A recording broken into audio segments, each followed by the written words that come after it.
Assalamualaikum warahmatullahi wabarakatuh. Kembali lagi di channel Aku Cina Tapi Muslimah. Kali ini admin ingin mengangkat sebuah kisah nyata yang berasal dari negeri Prancis. Semoga kisah ini dapat menginspirasi kita semua. Kisah dimulai dari sebuah kota kecil di bagian selatan Prancis. Tinggallah seorang wanita bernama Lucienne yang berusia 35 tahun dan tengah menjadi pembicaraan semua orang.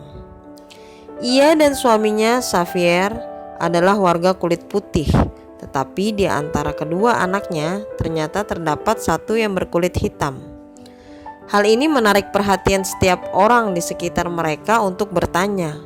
Lucienne hanya tersenyum kecil dan berkata kepada mereka bahwa neneknya berkulit hitam, sedangkan kakeknya berkulit putih. Itulah alasannya mengapa salah satu dari anak perempuannya, yaitu Fabienne, bisa berkulit hitam. Di akhir musim gugur tahun lalu, Fabienne yang berkulit hitam itu terus-menerus mengalami demam tinggi. Maka Fabienne pun segera dibawa ke rumah sakit terdekat dan ditangani oleh Dr. Liven. Setelah melalui berbagai tes laboratorium dan pemeriksaan menyeluruh, terakhir Dr. Liven memvonis Fabienne menderita leukemia. Harapan satu-satunya adalah mencari pendonor sumsum tulang belakang yang paling cocok untuknya. Dr. Liven menjelaskan lebih lanjut, di antara mereka yang ada hubungan darah dengan Fabienne merupakan cara yang paling mudah untuk menemukan pendonor yang paling cocok. Kemudian ia berkata, "Saya harap seluruh anggota keluarga Anda tidak keberatan untuk berkumpul dan menjalani pemeriksaan sumsum tulang belakang." Namun raut wajah Lucienne berubah pucat. Ia diam saja, namun terlihat jelas bahwa ia merahasiakan sesuatu. Dan akhirnya seluruh keluarga menjalani pemeriksaan. Hasilnya tak satu pun sumsum tulang yang cocok dengan Fabienne. Dokter memberitahu mereka bahwa dalam kasus seperti Fabienne ini, mencari pendonor yang cocok sangatlah kecil kemungkinannya. Sekarang hanya tinggal satu cara yang masih bisa ditempuh, yaitu Lucienne dan suaminya Xavier kembali mengandung anak lagi dan mendonorkan darah anak tersebut untuk Fabienne. Mendengar usul ini, Lucienne tiba-tiba menjadi panik dan berkata dengan suara serak, "Tuhan, kenapa menjadi begini?" Ia menatap suaminya. Sinar matanya dipenuhi ketakutan dan tampak putus asa. Xavier mengerutkan keningnya seperti sedang berpikir keras. Namun kemudian Dr. Liven berusaha menjelaskan kepada mereka bahwa saat ini banyak orang yang menggunakan cara ini untuk menolong nyawa para penderita leukemia. Lagi pula cara ini sama sekali tidak berbahaya dan tidak ada pengaruhnya terhadap bayi yang nanti dilahirkan. Mendengar penjelasan tersebut, Lucienne dan Xavier diam dan termenung begitu lama. Terakhir mereka berdua hanya berkata, "Berikan kami waktu untuk memikirkannya lebih lanjut." Keesokan harinya, ketika Dr. Liven sedang bertugas, tiba-tiba pintu ruang kerjanya terbuka dan masuklah pasangan suami istri tersebut. Wajah Lucienne tampak pucat. Suaminya Xavier sambil menggenggam tangannya berkata serius kepada Dr. Liven, "Kami datang untuk memberitahu tentang suatu hal kepada Anda. Tapi kami berharap Anda berjanji untuk menjaga kerahasiaan ini, karena ini merupakan rahasia kami berdua sebagai suami istri selama beberapa tahun." Dr. Liven menganggukkan kepalanya. Lalu mereka pun menceritakan peristiwa yang terjadi 10 tahun lalu, di mana Lucienne ketika pulang kerja telah diperkosa oleh seorang remaja berkulit hitam. Saat Lucienne tersadar dari pingsan, ia pun segera pulang ke rumah dengan tergesa-gesa. Waktu telah menunjukkan pukul 1 dini hari. Ketika mengetahui apa yang baru saja menimpa istrinya, Xavier sangat marah dan bagaikan orang gila. Ia langsung keluar rumah mencari orang hitam itu untuk membuat perhitungan. Tapi di luar begitu sepi, ia tidak menemukan satu orang pun di sana. Malam itu kami hanya bisa saling berpelukan menahan kepedihan masing-masing. Sepertinya seluruh langit bagaikan akan runtuh. Kemudian dengan mata berkaca-kaca, Xavier melanjutkan kisahnya. Tak lama kemudian Lucienne mendapati dirinya hamil. Kami merasa sangat ketakutan, khawatir bila anak yang dikandungnya adalah mirip orang hitam tersebut. Lucienne berencana untuk menggugurkannya. tapi aku masih mengharapkan keberuntungan. Mungkin saja anak yang dikandungnya itu adalah bayi kami. Begitulah kami resah menunggu selama beberapa bulan, dan akhirnya di suatu hari yang cerah Lucien melahirkan bayi perempuan dan ia berkulit hitam. Kami begitu putus asa, pernah terpikir untuk mengirim anak itu ke panti asuhan saja. Tapi begitu mendengar suara tangisnya, kami sungguh tak tega. Terlebih lagi, bagaimanapun Lucien telah mengandungnya selama 9 bulan. Ia juga merupakan sebuah nyawa. Pada akhirnya kami memutuskan untuk mengasuhnya dan memberinya nama Fabienne. Mata Dr. Lieven berkaca-kaca. Pada akhirnya ia mengerti kenapa bagi pasangan suami istri tersebut kembali mengandung anak merupakan hal yang sangat memberatkan. Ia berpikir sambil mengangguk-anggukkan kepala kemudian berkata, "Memang benar jika demikian. Walaupun kalian melahirkan 10 anak sekalipun, akan sulit untuk mendapatkan donor yang cocok untuk Fabienne." Beberapa saat kemudian ia memandang Lucien dan berkata, "Kelihatannya kalian harus mencari ayah kandung Fabienne. Barangkali sumsum tulang belakangnya cocok untuk Fabienne. Tetapi apakah kalian bersedia membiarkan ia kembali muncul dalam kehidupan kalian?" Lucien menjawab dengan tegas, "Demi Fabienne, aku bersedia berlapang dada memaafkannya. Bila ia bersedia muncul dan menyelamatkannya, aku tak akan memperkarakannya."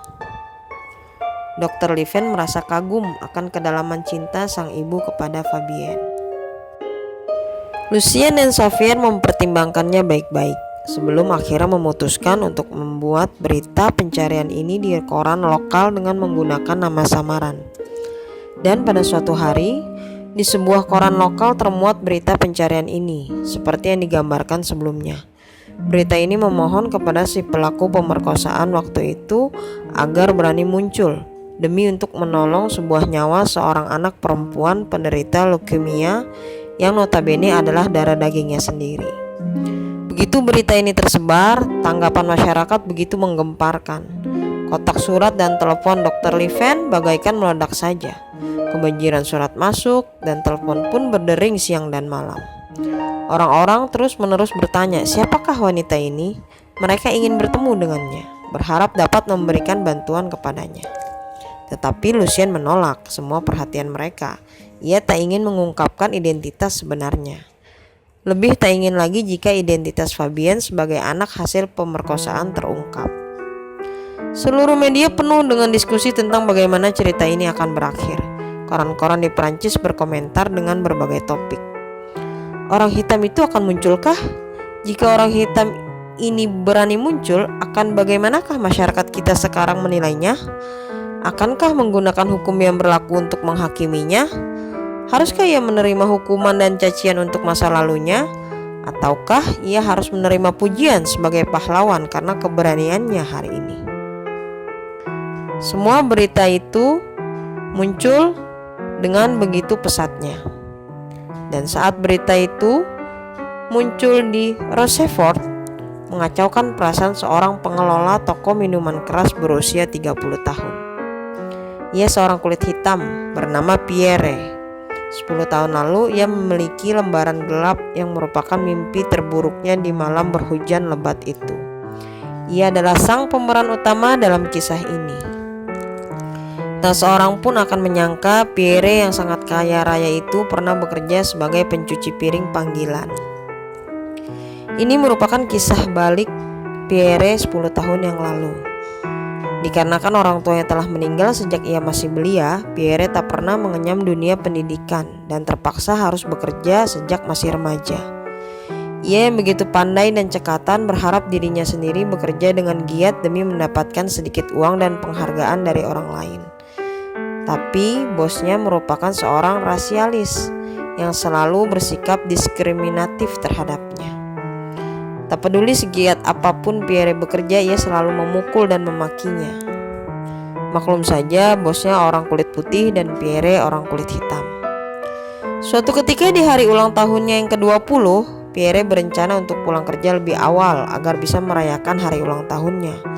Namun siapa menyangka, di tengah kesibukan ia memecahkan sebuah piring dan sang bos pun marah mencengkeram kepala Pierre dan memaksanya untuk menelan pecahan piring tersebut. Pierre begitu marah dan memukul sang bos, lalu dia berlari keluar meninggalkan restoran. Di tengah kemarahannya, ia bertekad untuk membalas dendam pada siapa saja yang berkulit putih. Malam berhujan lebat, tiada seorang pun yang lewat. Dan di tempat parkir yang gelap dan senyap itu, ia melihat Lucien. Untuk membalaskan rasa sakit akibat sikap diskriminatif yang diterimanya, ia pun memperkosa sang wanita yang tak berdosa ini. Namun, selesai melakukan perbuatan keji itu, Pierre mulai panik dan ketakutan. Malam itu juga ia menggunakan uang ulang tahunnya untuk membeli tiket kereta api menuju Rochefort, meninggalkan kota yang tidak baik ini. Di Rochefort ia menemukan keberuntungannya. Pierre mendapatkan pekerjaan dengan lancar di sebuah restoran milik orang Amerika. Kedua pasangan Amerika ini sangatlah mengagumi kemampuannya, karena Pierre seorang yang cekatan dan giat bekerja. Kemudian mereka menikahkan anak perempuan mereka, Samantha, kepada Pierre dan mempercayai untuk mengelola toko minuman keras mereka. Beberapa tahun ini Pierre begitu tangkas dan cekatan. Tak hanya memajukan bisnis toko minuman kerasnya, ia juga memiliki 3 anak yang lucu. Di mata pekerja lainnya dan seluruh anggota keluarga, Pierre merupakan bos yang baik, suami yang baik, dan ayah yang baik. Tapi hati nuraninya tetap membuatnya tak bisa melupakan dosa yang dulu pernah diperbuatnya. Ia selalu memohon ampun kepada Tuhan dan berharap Tuhan melindungi wanita yang pernah diperkosanya. Berharap ia selalu hidup damai dan tentram. Tapi ia menyimpan rahasianya rapat-rapat dan tak memberitahu seorang pun. Pagi hari itu Pierre berkali-kali membolak-balik koran. Ia tak bisa berhenti berpikir bahwa kemungkinan dirinya lah pelaku yang dimaksud. Sedikit pun ia tidak pernah menyangka dan membayangkan bahwa wanita malang itu mengandung anaknya, bahkan menanggung tanggung jawab untuk mengasuh dan membesarkan anak yang mungkin saja tidak pernah diinginkannya. Hari itu Pierre beberapa kali mencoba menghubungi nomor telepon Dr. Liven. Tapi setiap kali sebelum sempat menekan kembali nomor teleponnya, ia menutupnya kembali. Hatinya terus-menerus merasa bimbang. Bila ia bersedia mengaku semuanya, setiap orang kelak akan mengetahui sisi terburuknya. Anak-anaknya tak akan mencintainya lagi. Ia akan kehilangan keluarganya, dan ia akan juga kehilangan istrinya dan keluarga yang bahagia. Ia juga memikirkan kehormatan masyarakat terhadapnya. Semua yang ia dapatkan dengan kerja keras selama bertahun-tahun akan sirna. Malam itu, saat makan bersama, seluruh keluarga Pierre mendiskusikan kasus Lucien. Sang istri Samantha berkata, "Aku sangat mengagumi Lucien. Bila aku yang berada di posisinya, aku tak akan memiliki keberanian untuk mengasuh anak hasil perkosaan itu hingga dewasa. Aku lebih mengagumi lagi suami Lucien. Ia sungguh pria yang patut dihormati. Tak disangka ia dengan berjiwa besar bersedia menerima anak yang demikian."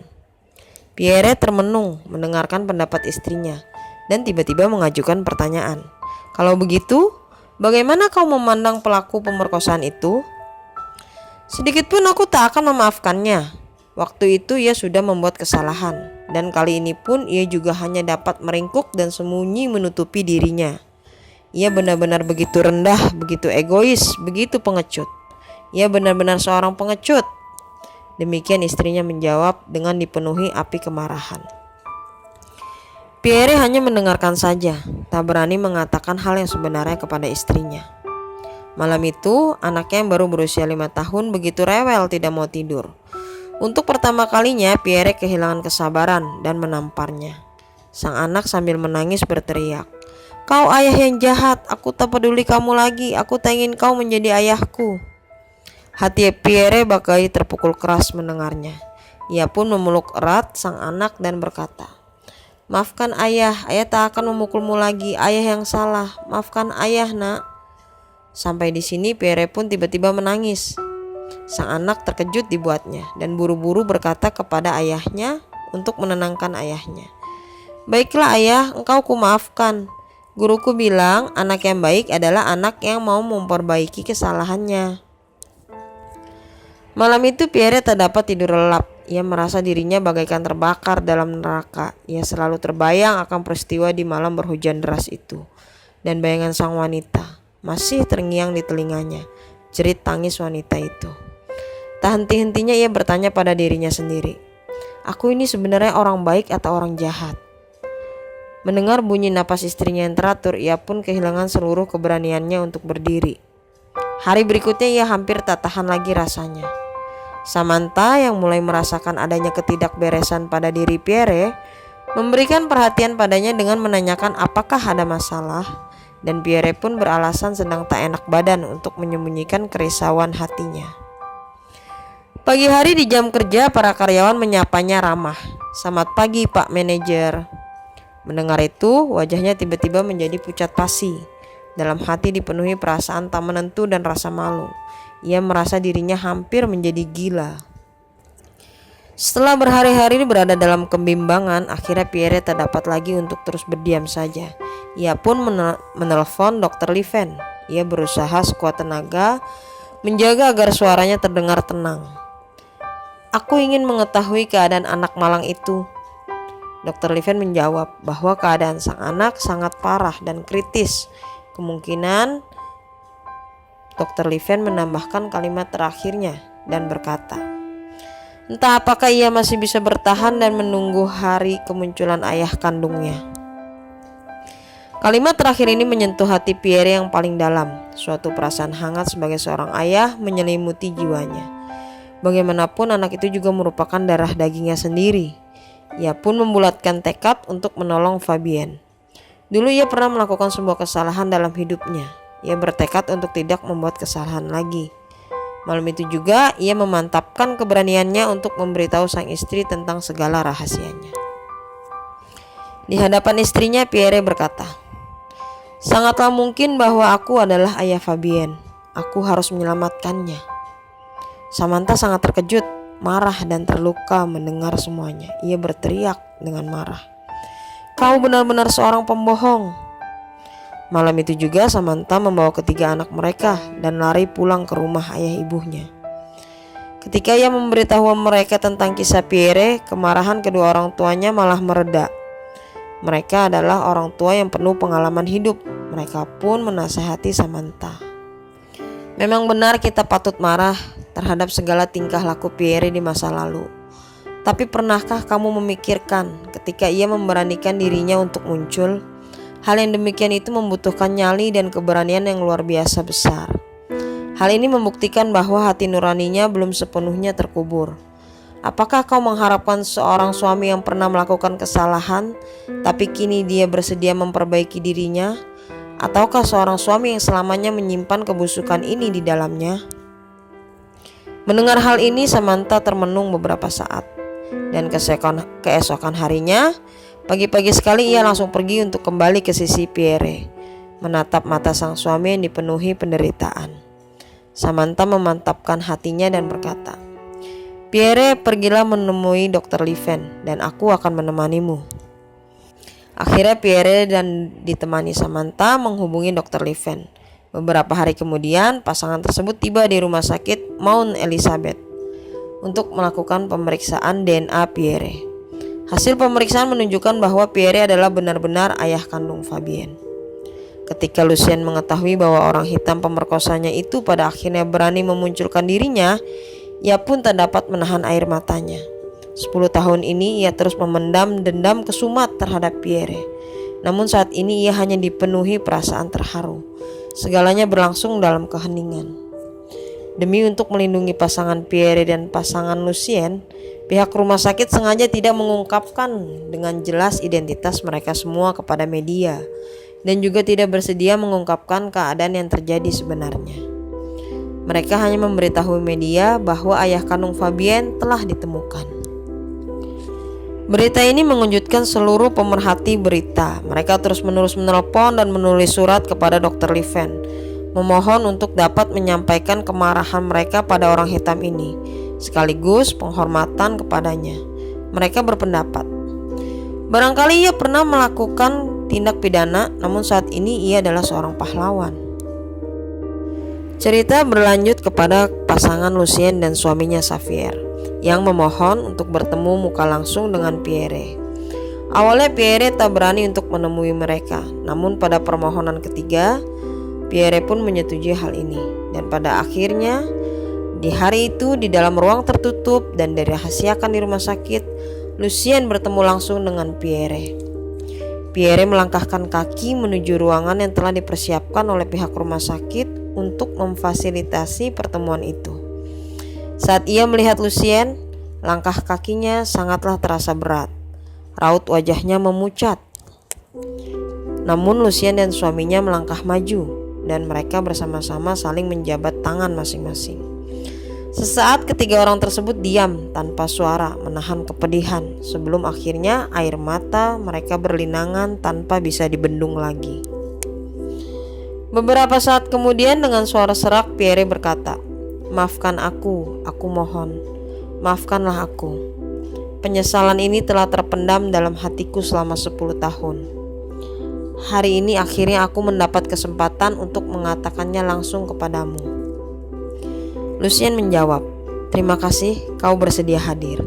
Semoga Tuhan memberkati, sehingga sumsum tulang belakangmu dapat menolong putriku."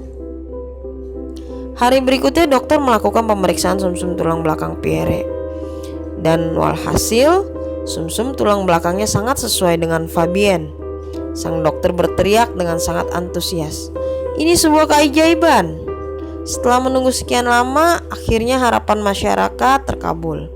Fabienne menerima sumsum tulang belakang Pierre dan akhirnya Fabienne berhasil melewati masa krisis. 1 minggu kemudian, Fabienne sudah bisa keluar dari rumah sakit dalam keadaan sehat walafiat. Lucien dan suami memaafkan Pierre sepenuhnya dan secara khusus mengundang Pierre dan Dr. Liven untuk datang ke rumah mereka untuk merayakannya. Tapi hari itu Pierre tidak hadir. Ia memohon Dr. Liven untuk membawa suratnya bagi mereka. Dalam suratnya ia menyatakan penyesalan dan rasa malunya. Ia berkata, "Aku tak ingin kembali mengganggu kehidupan kalian yang tenang dan tentram. Aku berharap Fabienne berbahagia selalu, hidup dan tumbuh dewasa bersama kalian. Bila kalian menghadapi kesulitan bagaimanapun, harap hubungi aku dan aku akan berusaha sekuat tenaga untuk membantu kalian." Saat ini juga aku sangat berterima kasih pada Fabienne dari dalam lubuk hatiku yang terdalam. Dialah yang memberiku kesempatan untuk menembus dosaku di masa lalu, dan dialah yang membuatku dapat memiliki kehidupan yang benar-benar bahagia di separuh usiaku selanjutnya. Ini adalah hadiah terindah yang ia berikan padaku. Demikianlah Sobat ACTM, akhir cerita yang begitu menyentuh hati. Admin pun sempat meneteskan air mata di akhir cerita. Dan semoga ini semua dapat memberikan pemikiran yang luas bagi kita semua dalam memandang semua hal. Seperti biasa, admin masih menunggu bagi Sobat ACTM yang ingin ceritanya diangkat di sini. Boleh kisah nyata atau kisah inspiratif. Boleh kisah diri sendiri, teman, keluarga, atau sahabat. Masih dengan cara yang sama ya, caranya dengan mengirimkan email ke actm.sharing@gmail.com. Akhir kata, semoga kita selalu diberikan keselamatan dan kesehatan dimanapun berada di tengah pandemi ini. Assalamualaikum warahmatullahi wabarakatuh.